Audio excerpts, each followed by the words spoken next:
नमस्कार दोस्तों, स्वागत है आप सभी का आपके अपने चैनल अमन प्रयास जीके जिसमें। जैसा कि फ्रेंड्स, आज है आपका 21 फरवरी को आपका सेकंड शिफ्ट का एसएससी जीडी कांस्टेबल का एग्जाम था, जो कि समाप्त हो गया है। आपके इस शिफ्ट में 20 जीके जिस के प्रश्न पूछे गए थे, उन 20 प्रश्नों के साथ मैं उपस्थित हो गया हूं। तो चलिए उन 20 प्रश्नों को हम लोग डिस्कस कर लेते हैं, ताकि आपके आने वाली शिफ्टों के लिए थोड़ा सा महत्वपूर्ण साबित हो सके। ठीक है, तो शुरू करते हैं आज के पहले प्रश्न। तो पहला जो प्रश्न पूछा गया था कि फीफा विश्व कप 2022 का जो मेजबानी है किस देश के द्वारा किया जाएगा, क्या किया गया है। ठीक है, तो इसका जो राइट आंसर हो जाएगा आपका, चार ऑप्शन इसी प्रकार से दिए गए थे: ब्राजील, कतर, सऊदी अरब और फ्रांस। ठीक है, तो इसका राइट आंसर हो जाएगा आपका ऑप्शन नंबर बी, यानी कि कतर इसका आपका राइट आंसर हो जाएगा। 2022 का फीफा जो विश्व कप है आपका 22वां संस्करण था, इसको भी याद रखिएगा। साथ में 32 टीमें ने हिस्सा लिया था। इसके अलावा फीफा का फुल फॉर्म भी आपसे पूछा जाता है, तो फुल फॉर्म होता है फुटबॉल एसोसिएशन अंतर्राष्ट्रीय महासंघ, इसका आपका फुल फॉर्म होता है। इसका जो मुख्यालय है आपका ज्यूरिख में स्थित है। इसके अलावा ज्यूरिख कहाँ है, तो स्विट्जरलैंड में है। इसके जो वर्तमान में अध्यक्ष हैं कौन है, गियानी इन्फेंटिनो है। इसके अलावा महासचिव की बात करेंगे तो फातिमा सांबा दियोफो समोरा आपके महासचिव हैं। स्थापित किया गया था 21 मई 1924 को। ठीक है, इसके अलावा दूसरा जो प्रश्न पूछा गया था आपका, फीफा विश्व कप 2022 से रिलेटेड पूछा गया है कि फीफा विश्व कप 2022 का विजेता टीम कौन सा है। तो विजेता टीम अगर आपसे पूछा गया होगा, चार ऑप्शन दिए गए होंगे बिल्कुल इसी प्रकार। अर्जेंटीना दिया गया था, कतर, फ्रांस और अमेरिका दिया गया था। तो इसका राइट आंसर आपका हो जाएगा ऑप्शन नंबर 1, यानी कि अर्जेंटीना इसका राइट आंसर हो जाएगा। अर्जेंटीना टीम के कप्तान अगर आपसे पूछे जाए तो क्या हो जाएगा, लियोनेल मेसी इसका आपका राइट आंसर हो जाएगा। ठीक है, तो फीफा विश्व कप 2022 21 नवंबर 2022 से 18 दिसंबर 2022 तक कतर में खेला गया था। ठीक है, कुल 32 टीमों ने भाग लिया था, जैसा कि हमने आपको पहले ही प्रश्न में बताया था। इसके अलावा ये तो आपका विजेता पूछा गया था। अगर आपसे पूछा जाता उप विजेता पूछा जाता तो फ्रेंड्स राइट आंसर क्या होता, राइट आंसर हो जाता फ्रांस। ठीक है, उप विजेता कौन है, तो आपका फ्रांस इसका आपका राइट आंसर हो जाएगा। ठीक है, इसके अलावा नेक्स्ट प्रश्न में हम लोग आगे बढ़े उससे पहले आपको बता दें कि ये सब जो प्रश्न है आपके आ कहाँ से रहे। तो ये सभी प्रश्न आपके PYQ से आ रहे हैं। ठीक है, जो करंट अफेयर्स का जो प्रश्न है वही आपका बस 102 प्रश्न आपका डिफरेंट आ रहा है, बाकी सभी प्रश्न आपका PYQ से ही आ रहा है। ठीक है, मुझे मालूम था क्योंकि हर एग्जाम में आपका यही होता है। तो एग्जाम से पहले दोस्तों मैंने एक आपका ई-बुक तैयार किया था, यानी कि जो इससे पहले आपका एसएससी जीडी कांस्टेबल का एग्जाम आपका हुआ था 10 जनवरी से लेकर 13 फरवरी 2023 तक। ठीक है, उसमें आपका कुल 76 शिफ्टों में एग्जाम कंडक्ट हुआ था। प्रत्येक शिफ्ट में आपका 20 प्रश्न पूछे गए थे। उन सभी प्रश्नों को यानी कि 76 × 20 कीजिएगा तो आपका जो निकल कर आएगा 1520 आएगा, यानी कि 1520 प्रश्नों का मैंने ई-बुक ये तैयार किया है। ये ई-बुक समय के अभाव में सिर्फ हिंदी माध्यम में ही तैयार हो सका है। ठीक है, 1520 प्रश्न तो आपके साथ ही साथ में आपके यहाँ ऑप्शन भी देखने को मिलेंगे। ठीक है, प्रश्नों के साथ ऑप्शन के साथ राइट आंसर के साथ आपको यहाँ पर एक्स्ट्रा फैक्ट्स, यानी कि हर प्रश्न से रिलेटेड आपको एक्स्ट्रा फैक्ट्स देखने को मिलेंगे, जो आपके एग्जाम के लिए बहुत इंपॉर्टेंट है। प्रश्न तो आपका उतना इंपॉर्टेंट नहीं है, लेकिन हाँ एक्स्ट्रा फैक्ट्स बहुत इंपॉर्टेंट है, याद रखिएगा। 1520 प्रश्न एग्जैक्ट है, 1520 से 1519 नहीं है, 1521 नहीं, 1520 प्रश्न आपका एग्जैक्ट है। इसको खरीदने के लिए आपको दो माध्यम से इसको खरीद सकते हैं। पहला तो आपको डिस्क्रिप्शन में लिंक मिल जाएगा, वहां से जाकर आप वेबसाइट से खरीद सकते हैं www.amanprayasgkgs.in से। इसके अलावा आप इसे व्हाट्सएप से भी प्राप्त कर सकते हैं। दो व्हाट्सएप नंबर आपको यहाँ पर दिख रहा होगा, एक आपका 9973741666 है, एक आपका व्हाट्सएप नंबर 6299088159। ठीक है, इन दोनों व्हाट्सएप नंबर से एक पर संपर्क करके आप इस वीडियो को प्राप्त कर सकते हैं। लेकिन ध्यान है अगर लिंक से अगर आप प्राप्त करते हैं तो पेमेंट के बाद आपको इस तरह का पेज रिडायरेक्ट होगा डाउनलोड्स का। डाउनलोड के नीचे जाइएगा, डाउनलोड का ऑप्शन होगा, यहाँ पर क्लिक कीजिएगा तो आपको ये PDF आपको डाउनलोड हो जाएगा। इसके अलावा जीमेल पर भी एक मैसेज आपको थोड़ा देर के बाद चला जाता है, थैंक यू करके, यहाँ से भी आप उसको डाउनलोड कर सकते हैं। ठीक है, तो आप लोग इसको बाय करके पढ़ सकते हैं अगर आपके एग्जाम में 2 दिन समय है तो। ठीक है, 400 पेज का है, 1520 प्रश्न उसमें शामिल है। अगला है कि अंकित रैना किस खेल से संबंधित है। तो अंकित रैना की बात करेंगे तो 4 ऑप्शन इसी प्रकार दिए गए थे। बैडमिंटन दिया गया था, बास्केटबॉल दिया गया था, टेनिस दिया गया था और आपका फुटबॉल दिया गया था। तो इसका जो राइट आंसर है, इसका राइट आंसर आपका क्या हो जाएगा, इसका राइट आंसर आपका हो जाएगा टेनिस हो जाएगा। ठीक है, ऑप्शन नंबर C इसका राइट आंसर हो जाएगा टेनिस। ठीक है, आपको याद होगा, अगर याद नहीं है तो जान लीजिए कि 7 फरवरी 2021 को अंकित रैना ने ऑस्ट्रेलियन ओपन के डबल्स इवेंट के लिए क्वालिफाई किया था और ग्रैंड स्लैम के मुख्य ड्रॉ में जगह बनाने वाली 5 भारतीय महिला बनी थी। ठीक है, तो अंकित रैना का संबंध पूछा गया था, तो राइट आंसर आपका टेनिस हो जाएगा। अगला क्वेश्चन पूछा गया कि राज्यसभा में सदस्यों का अधिकतम संख्या कितना है। ठीक है, राज्यसभा पूछा गया था, राज्यसभा में अधिकतम सदस्यों की अधिकतम संख्या की बात करेंगे तो इसका राइट आंसर आपका हो जाएगा ऑप्शन नंबर 4, यानी कि 250। ठीक है, राज्यसभा आपका अनुच्छेद 80 के तहत आता है, इसको ये बात आप लोग को मालूम होना चाहिए। इसके अलावा राज्यसभा एक आपका स्थायी सदन है, लोकसभा अस्थायी, लेकिन राज्यसभा स्थायी, इसका विघटन कभी नहीं होता है। इसके सदस्यों का विघटन होता है, यानी कि इसके सदस्यों का कार्यकाल पूरा होता है, लेकिन राज्यसभा का कोई कार्यकाल नहीं है। इसमें अधिकतम संख्या आपका 250 है। वर्तमान में राज्यसभा में कुल सदस्यता आपका 245 है। हर दूसरे वर्ष 1/3 सदस्य सेवानिवृत्त होते हैं। प्रत्येक तीसरे वर्ष की शुरुआत नए चुनाव राष्ट्रपति के नामांकन से उन खाली सीटों को भरा जाता है। इसके अलावा राज्यसभा में SC/ST के लिए कोई भी सीट आरक्षित नहीं है। इसके अलावा जन प्रतिनिधित्व अधिनियम 1951 में राज्यसभा के सदस्यों का कार्यकाल 6 वर्ष का होगा। तो कार्यकाल कितने वर्षों का होगा? 6 वर्ष का। वहीं पर लोकसभा 5 वर्षों का होता है। 238 जो सदस्य आपका एकल संसदीय मत के द्वारा चुने जाते हैं और जो 12 सदस्य वो आपके राष्ट्रपति के द्वारा मनोनीत किए जाते हैं साहित्य, विज्ञान, कला और सामाजिक सेवा के क्षेत्र में। ठीक है, इसको भी याद रखना है। अगला क्वेश्चन पूछा गया कि माघ बिहू का अन्य नाम क्या है। तो माघ बिहू की बात करेंगे तो इसका अन्य नाम पूछा गया था, ऑप्शन दिया गया था भोगाली बिहू, कंगाली बिहू, रोंगाली बिहू और इनमें से कोई नहीं। तो इसका राइट आंसर क्या हो जाएगा? इसका राइट आंसर हो जाएगा ऑप्शन नंबर 1 हो जाएगा इसका भोगाली बिहू। माघ बिहू का पूरा अन्य नाम क्या है? तो आपका भोगाली बिहू है। ऑप्शन नंबर 1 इसका राइट आंसर हो जाएगा।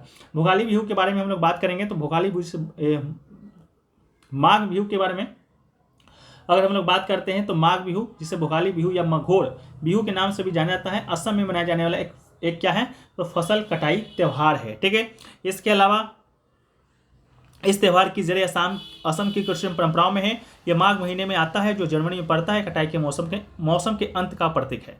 अगला क्वेश्चन पूछा गया कि भारत में निम्नलिखित में से किस शहर का उपनाम सिटी ऑफ जॉय रखा गया है? सिटी ऑफ जॉय रखा गया है तो इसका राइट आंसर हो जाएगा आपका ऑप्शन नंबर 1 हो जाएगा कोलकाता। सिटी ऑफ जॉय किसे कहा जाता है? तो आपका कोलकाता को कहा जाता है, जो इसका राइट आंसर हो जाएगा। इसके अलावा मुंबई को सिटी ऑफ ड्रीम्स कहा जाता है, इसको भी याद रखिएगा।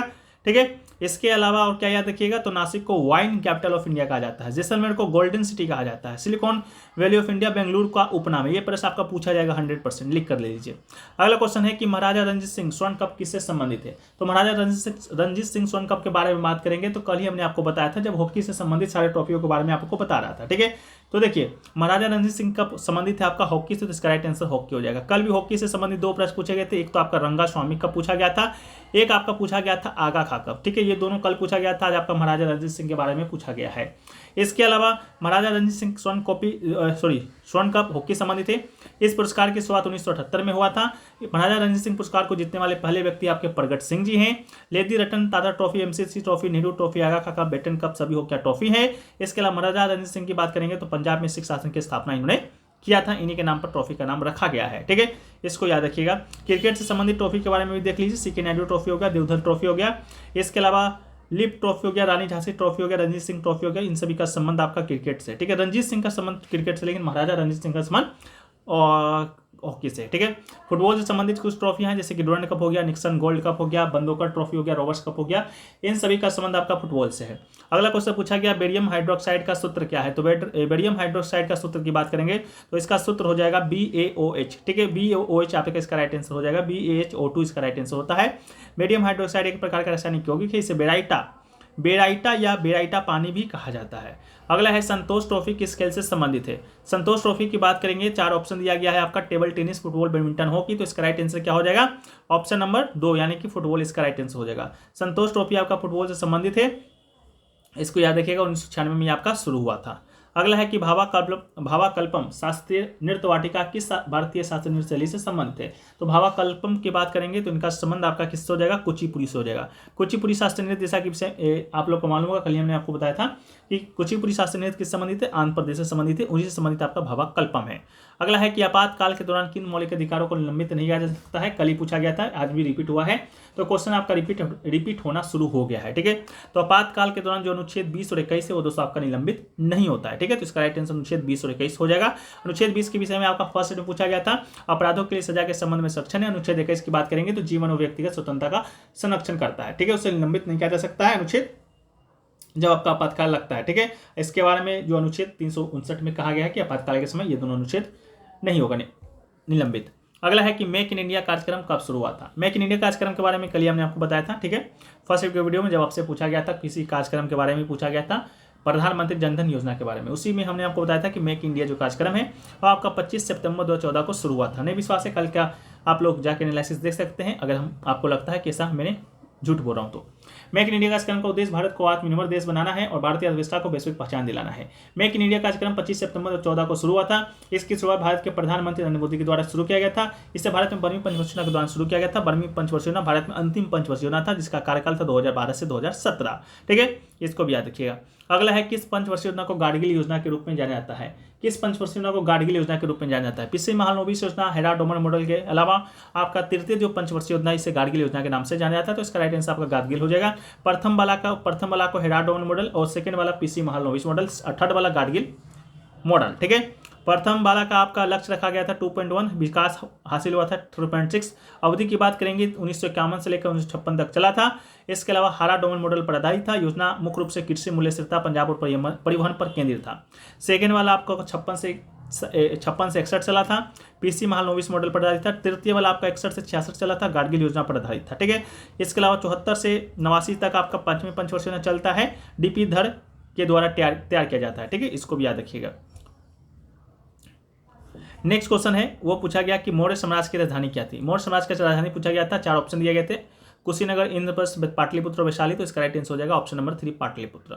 मौर्य साम्राज्य का समय अवधि की बात करेंगे 321 ईसा पूर्व से 185 ईसा पूर्व तक था और इसकी राजधानी हुआ करती थी पाटलिपुत्र। पहले ही राजधानी पूछेगा तो आपका प्राचीन राजधानी राजगीर होता है, लेकिन आपका जो बाद में राजधानी हुआ आपका पाटलिपुत्र हुआ आपका मौर्य समाज का। ठीक है, इसके अलावा अगला क्वेश्चन पूछा गया कि हाल ही में सरकारी भर्तियों में महिलाओं को 30% आरक्षण किस राज्य सरकार के द्वारा दिया गया था?